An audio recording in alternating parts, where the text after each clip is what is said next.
Je suis le bon berger qui donne sa vie pour ses brebis.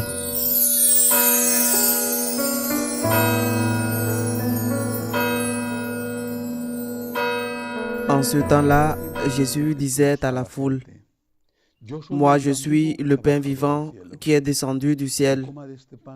Si quelqu'un mange de ce pain, il vivra éternellement.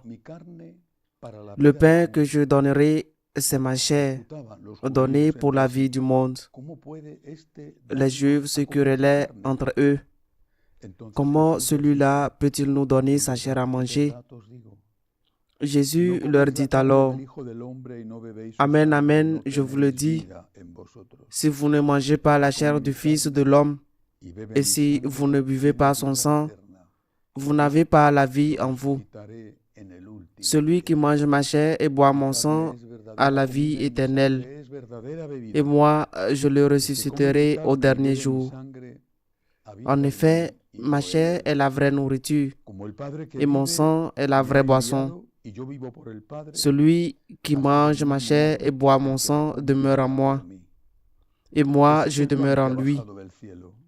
De même que le Père qui est vivant m'a envoyé, et que moi je vis par le Père, de même celui qui me mange, lui aussi vivra par moi.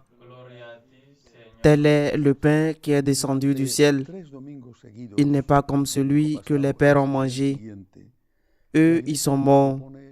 Celui qui mange ce pain vivra éternellement. Acclamons la parole de Dieu.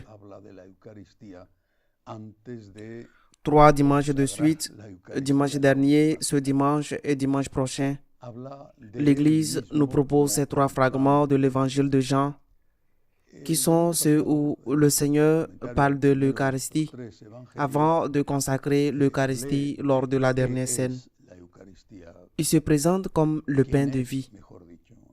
Dimanche dernier, dans le commentaire du premier de ces 3 évangiles, j'ai parlé de ce qu'est l'Eucharistie, de qui il est, ou plutôt du but de la présence du Christ dans l'Eucharistie, et aussi de la raison pour laquelle il l'a fait, c'est-à-dire du besoin qu'il a d'être avec nous et des conditions que nous devons remplir pour recevoir le Seigneur. Une première catéchèse sur l'Eucharistie. L'Évangile continue, ce qui va s'achever avec des conséquences terribles dans le texte de dimanche prochain apparaît. La première confusion apparaît. Il s'adresse au peuple, il ne faut pas l'oublier, et les Juifs commentent entre eux. Comment cet homme peut-il nous donner sa chair à manger? Le Seigneur est très réaliste pour s'exprimer et n'utilise pas de symbole. Il ne dit pas, c'est comme si c'était ma chair. Il dit, celui qui mange ma chair a la vie et vivra éternellement, et je le ressusciterai. Celui qui boit mon sang. Je le répète, il n'utilise pas comme si, c'est-à-dire qu'il n'utilise pas de symbole. Mais il veut faire comprendre qu'il y a une présence réelle de sa personne dans l'Eucharistie. Ce n'est pas un symbole, c'est une présence réelle. C'est le Christ. Mais naturellement, cela était pratiquement impossible à comprendre pour ceux qui l'écoutaient. Ils devaient faire une chose qu'ils ne faisaient pas. Ils devaient faire confiance à Jésus. C'est pourquoi le premier enseignement aujourd'hui, c'est réel. Ce n'est pas un symbole. Et nous devons être cohérents avec cela. C'est réel et ce n'est pas un symbole. Dans l'Église catholique, bien sûr, dans les autres églises, pas l'Église orthodoxe, dans les autres communautés ecclésiales, c'est considéré comme un symbole.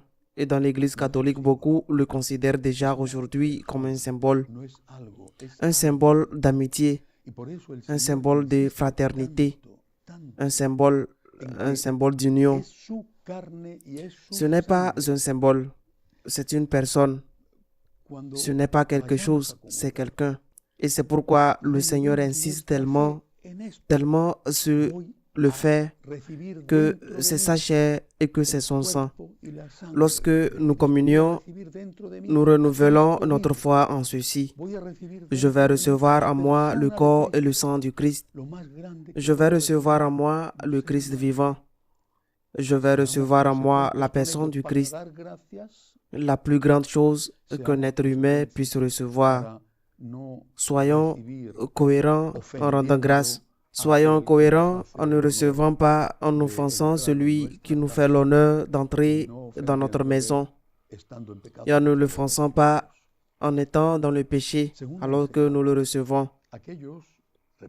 Deuxième enseignement, ceux, je le répète, qui n'ont pas compris. Nous verrons la semaine prochaine quelles ont été les conséquences. Ils n'ont pas compris. Nous sommes catholiques et par la foi, nous savons ce que Jésus a voulu dire. Mais certains d'entre eux qui n'ont pas compris ont fait confiance à Jésus et c'est ce que nous devons aussi faire avant l'Eucharistie. Nous ne pouvons pas aller à la Sainte Communion non seulement selon nos sentiments et nos désirs, même si nous ne sommes pas dans la grâce de Dieu. Aujourd'hui, j'ai envie de communier. Aujourd'hui, je vais communier. C'est une déclaration terrible. Mais pas seulement quand nous allons communier ou adorer l'Eucharistie dans le tabernacle. Nous devons faire un acte de foi et de confiance. Parce que parfois, quand nous communions, je parle de mon expérience et je ne suis pas le seul. J'en suis sûr, parfois c'est merveilleux.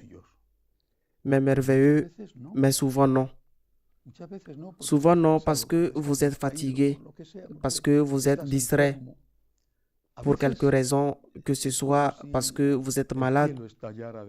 Parfois, c'est comme si le ciel explosait à l'intérieur de toi et parfois non. Tu ne peux pas apprécier l'Eucharistie selon tes sentiments, ta sensibilité. Tu dois apprécier l'Eucharistie à partir de la foi, de la confiance.